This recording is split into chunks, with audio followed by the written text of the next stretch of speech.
Thank you for being with us today, Dario. And for the start, tell us a little bit about your experience in influencer marketing, please. Thank you, Christian, for having me. First of all, it's a pleasure.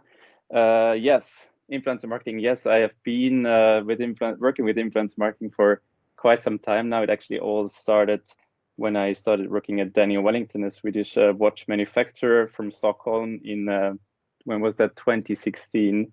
So it's a bunch of years and a lot of experience within influencer marketing.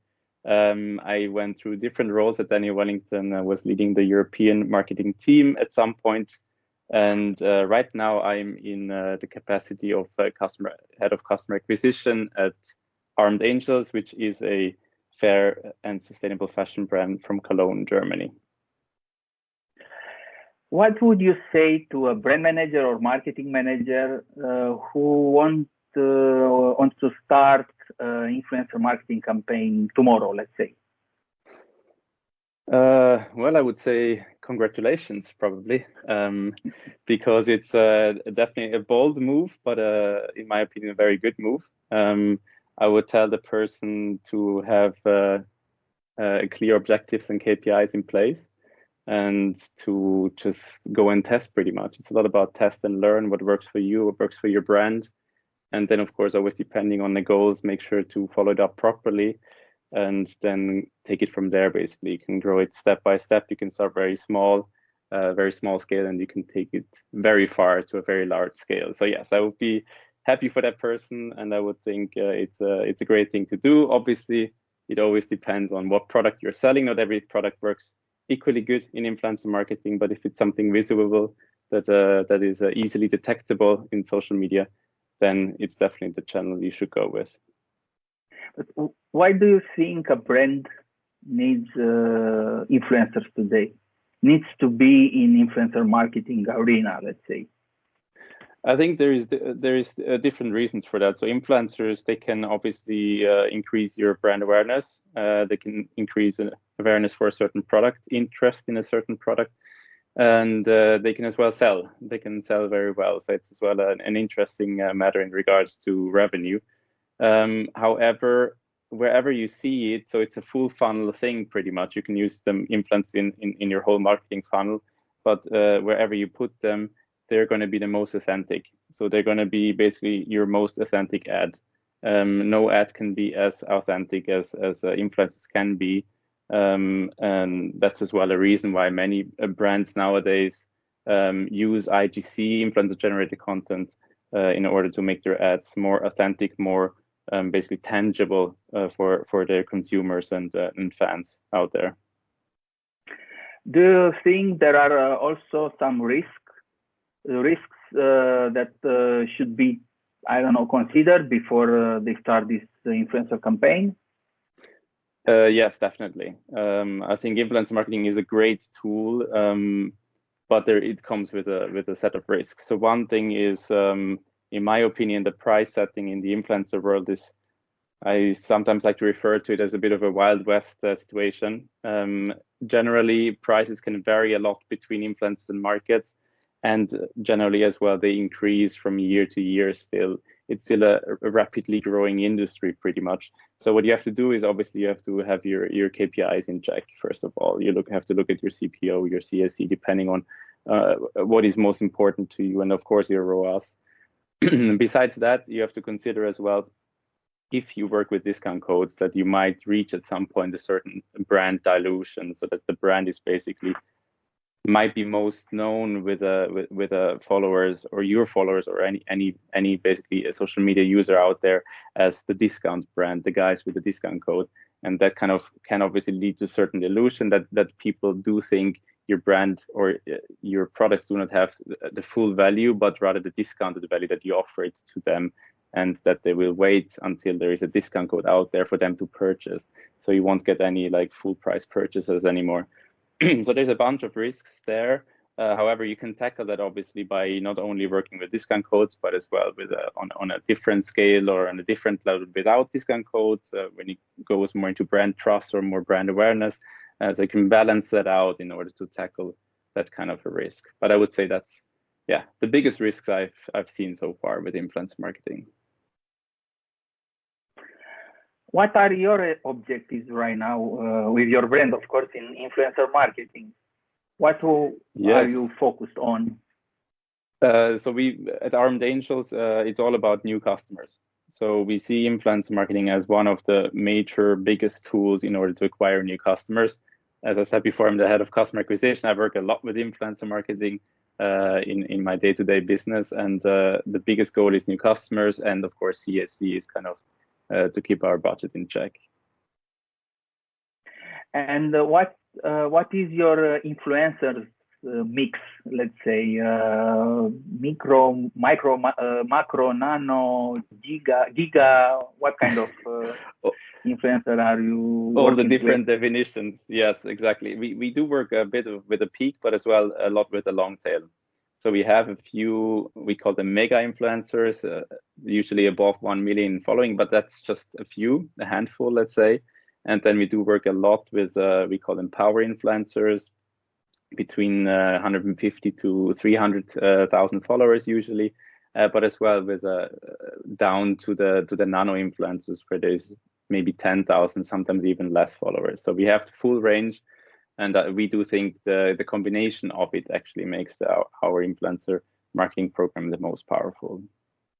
And what is your target market? Who are you targeting right now, and maybe always, with your brand, because you have a special brand. It's not, let's say, high street or a mall, shopping mall brand. It has a purpose, and also it has its niche or maybe target market, a special target market. Yes, absolutely. So maybe to fill in, Armed Angels is one of the biggest fair and sustainable fashion brands in Europe. Has been here for over a decade by now. We're in a heavy growth pace. So right now our target market is still geographically the DACH area, so the German-speaking area in Europe. Since we are from Cologne, that's kind of natural. But we work as well a lot in Austria, and we start working more in Switzerland. Besides that, we are as well increasing our efforts in the Benelux region. So that's kind of the geographical side of it. Then when it comes to our target audience, to keep it broad now in this forum, it's pretty much, we're focusing a lot on women in influence marketing. We focus a lot on women between 25 to 35 that have usually a higher education background and that usually do have a mid to higher income. And that is pretty much as well due to the fact that we have a bit more pricey product due to our efforts in sustainability that obviously comes down to a bit of a higher cost. But that's pretty much broadly who we target. And then, of course, when you go into the different influencers, the different bubbles, we call them, so the verticals, if they work with fashion or sustainability or both, there we have, of course, a bit of a more targeted approach to the different bubbles. You work with big influencers and small influencers as well. How do you pick them? How do you choose your influencers? Yes, so we've basically built our own tool. We don't use our own analytics tool, but we've built our own CRM tool. So whenever influencer is selected, it's basically placed into our tool, and we always have the 4 eyes principle. So every influencer will then be vetted by me, myself, or one of our seniors in the team.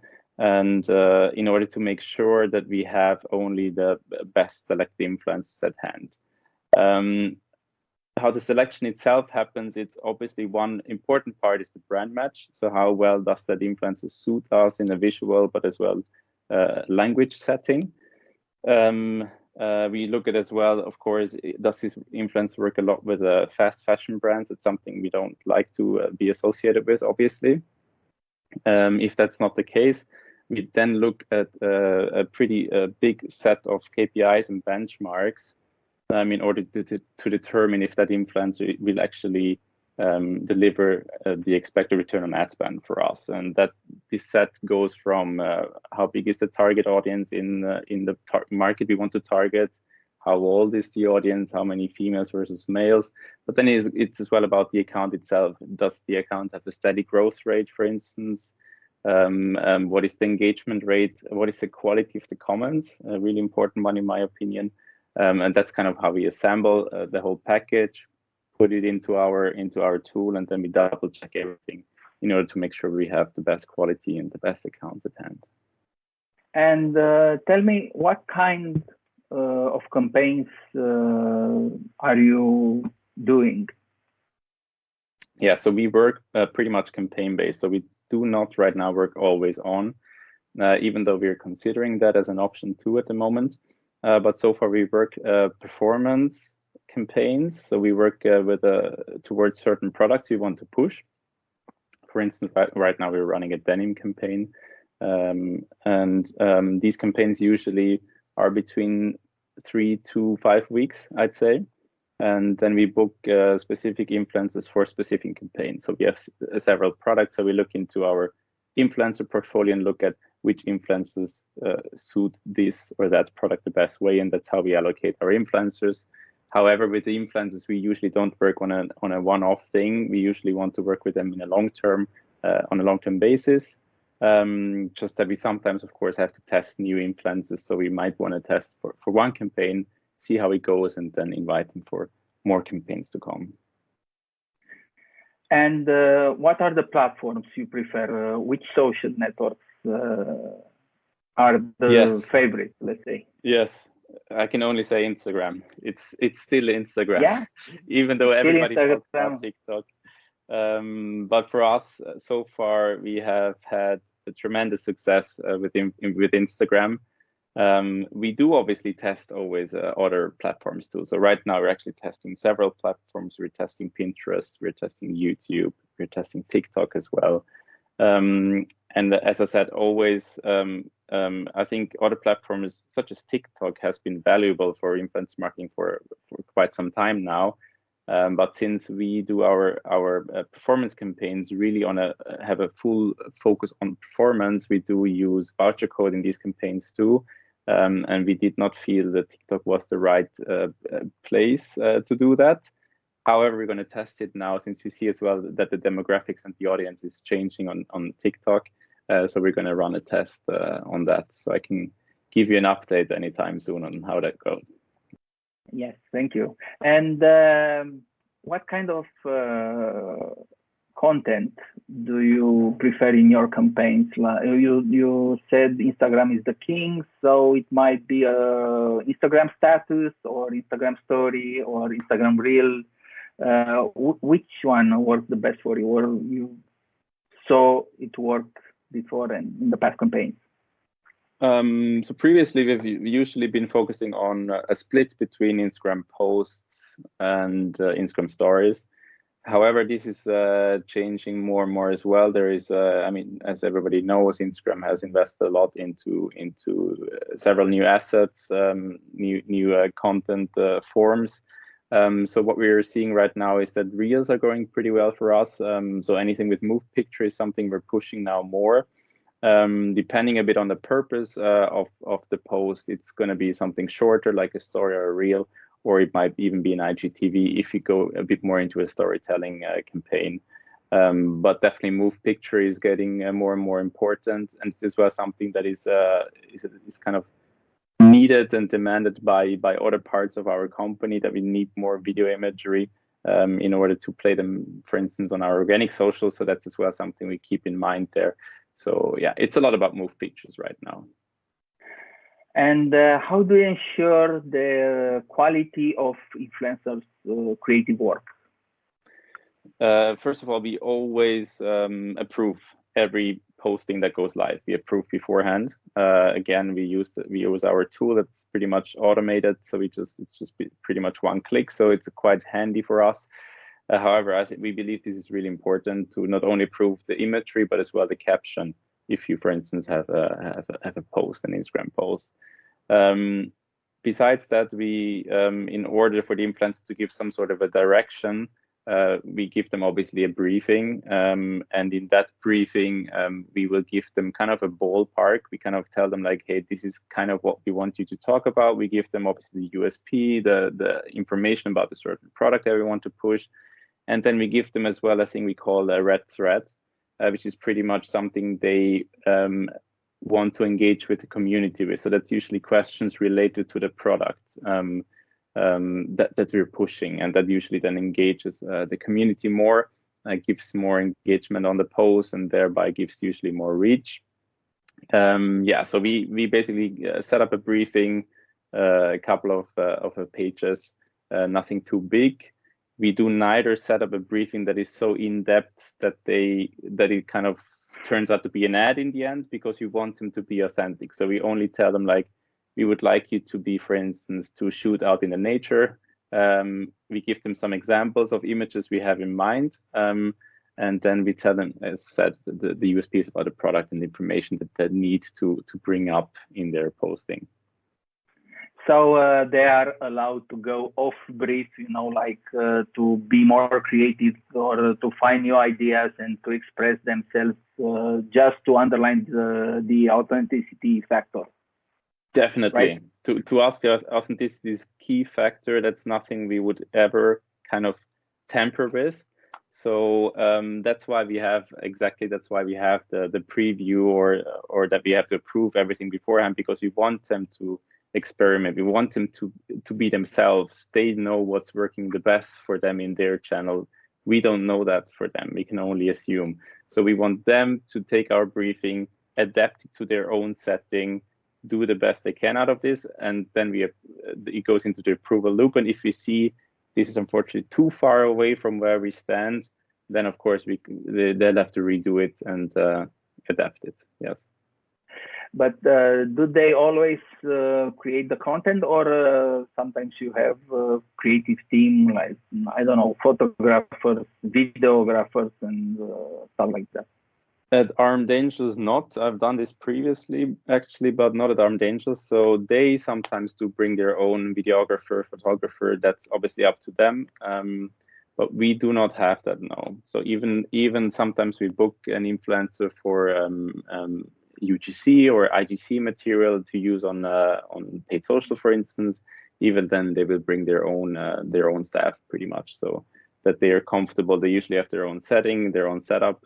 They know what works best for them, and we don't really see a need to interfere there, as long as the briefing is clear and what we get back from them is kind of more or less what we expected. From your experience, what are the best practices you can share with our audience today? What have you learned and worth mentioning in this conference today? There's a lot of things. I've been thinking about it. I think what I just said before is actually key. You have to see influencers as what they are, and they're their own channel, pretty much. It's not just an ad that you book on an influencer's account.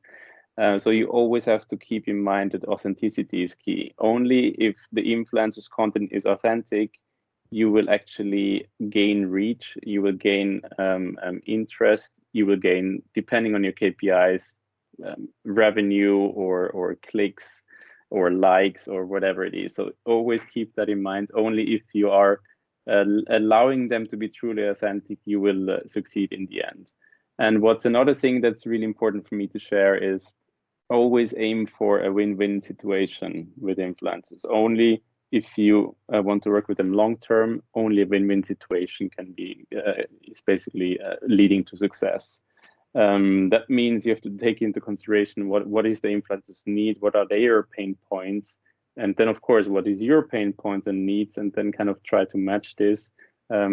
Set the fair rule for payment, so that both influencers and the brand are happy and have basically reach or achieve their KPIs or their goals with the collaboration, because that's the only way how you can make influence marketing in the long term successful for your brand. And on the creative side, which learning is the most important in your opinion? What can you share with us? Because they are creating the content, you are supervising the content, and you saw a lot of content, during these campaigns with the brands you worked for and you are working with right now. Is there something you can share with us in terms of creative work, like best practice? Yes. it's pretty much you have to trust your influencer to do the best job, and you have to let go a little bit, and you will be surprised how often you really receive outstanding content, something you wouldn't have thought of yourself, and a different new angle on your product you might want to be selling. And this is really something, the more you're hands off, of course, sometimes you get results that are kind of unexpected, might not really suit your campaign, but then again, you can still correct that. But often you get stuff that is really, truly amazing, and that maybe your own content production team wouldn't have come up with either, because then you don't only have one producer, but you have, depending on the size of your campaigns, hundreds of producers. And of course, the best content you might then want to, reuse, or maybe even tweak it for yourself and use it in other channels with a buyout. So that's definitely the number one tip. Stay tuned for the results. It's going to be amazing.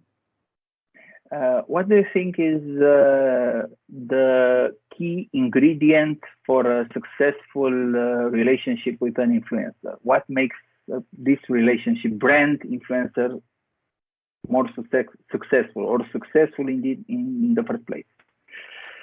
I think it's what I said before. It's you have to aim at a win-win situation. So only if both parties are happy, you will have a long-term relationship with an influencer. So you will tie the influencer to your brand, and only then you will really be able to work over the course of several years. And what we, for instance, do, what we have decided to do is we've set CPM-based payments. So everything we do, we have kind of a CPM range, cost per mil range, that the payments are basically fairly distributed between the different influencers depending on their size and on their reach or impressions that they have. And that's something we've done as well, just in order to make it fair for everybody, pretty much. Because only if you treat the influencer fairly as a partner, the influencer will be willing to work with you long term, and you basically can establish this sort of a connection that, of course, the audience then as well has in mind. So they obviously connect the influencer then to your brand, and that's kind of what you want if you have the right influencers out there and you tie them to yourself. So it's all about finding this win-win situation where you can have your successful reach your KPIs, but as well the influencers is happy with their collaboration and willing to continue working with you. And what's more important to you, the size of the audience of the influencer, or the connection they make with their audience? Definitely the latter. So the connection is, for us, far more important.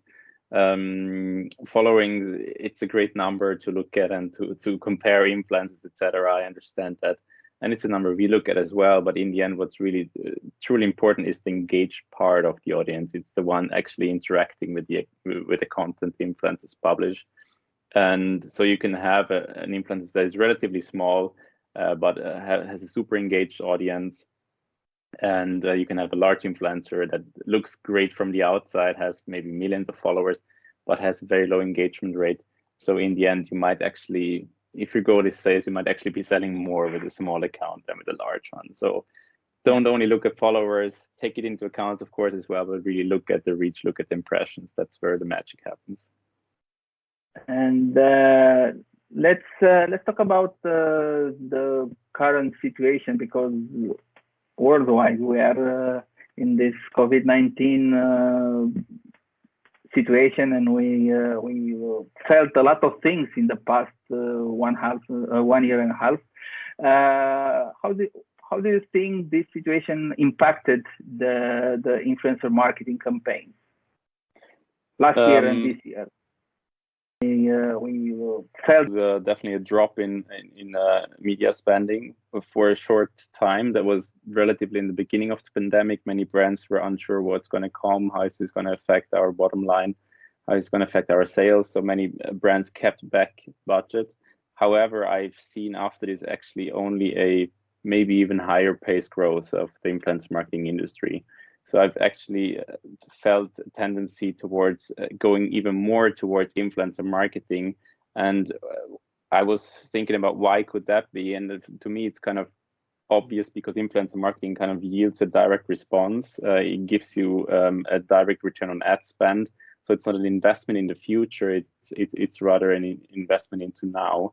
And I think that might be one of the reasons why actually many brands are even willing to spend more on influencer marketing. So if you want to say so, I know the pandemic, it's a very unfortunate happening, but I think for influencer marketing, it hasn't really harmed it at all. It actually might have even fueled the growth of the industry.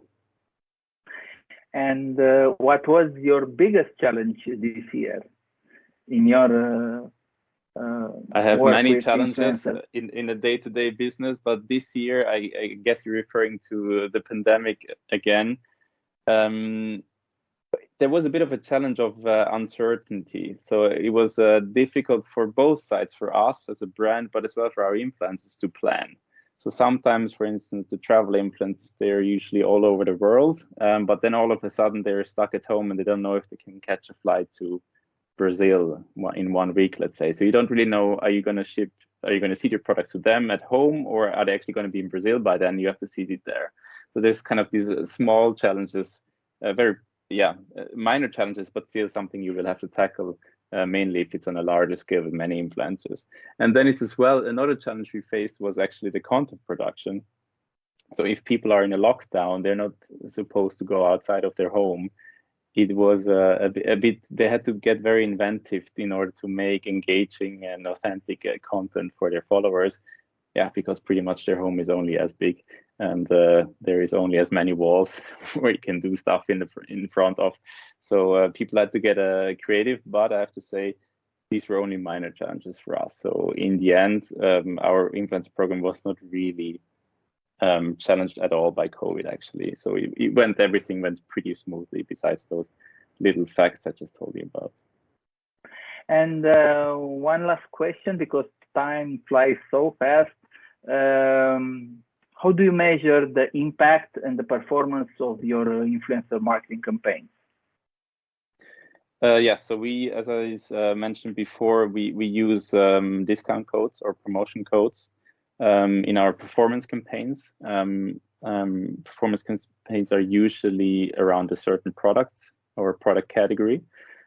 And there, obviously, it's very simple to measure the impact. So we look at each influencer's return on ad spend. We look at each influencer's new customer share as well. And then, of course, at each influencer's CAC. That's basically the most important KPIs in that area. Then we do as well sometimes more campaigns more directed towards brand awareness or brand trust, brand favorability, where we don't use discount codes at all, obviously. And there we look at upper funnel, mid to upper funnel KPIs. So we can look at the engagement rate, we look at the reach, we look at the cost per reach, we look at the clicks, the click-through rates, the cost per click. So rather mid to upper funnel KPIs we're looking at there. And one last question, because you gave me an idea to ask you. We started with the brand manager who wants to launch the first influencer campaign for his brand, and we end with what do you say to this brand manager or marketing director he or she should do in the first influencer campaign? An awareness campaign, consideration, trust, or conversion campaign? It depends on the market and depends on the awareness they have on that certain market. So if they've built awareness over several years, they kind of established a known brand, you can definitely go into that, break into that, and basically make a small conversion-driven campaign, for instance, with discount codes, if you're willing to do that. And you most likely will see great results from that. However, if you're into new markets or you just establish your brand, you're not very known yet, no big brand awareness out there, then I would recommend you to start with the top funnel. So basically have things in order, build up your pool before you start converting them. That would be my suggestion for the brand manager. Thank you, Dario. Thank you so much for being with us today, and great luck in your future campaigns. And hopefully, we'll meet someday in a conference room with a lot of people around us, just like in the old days. Maybe next year, maybe the That year would be great. after. Yeah. Thank you very much one more time. Thank you, Christian, for having me. It was a pleasure. Thank you.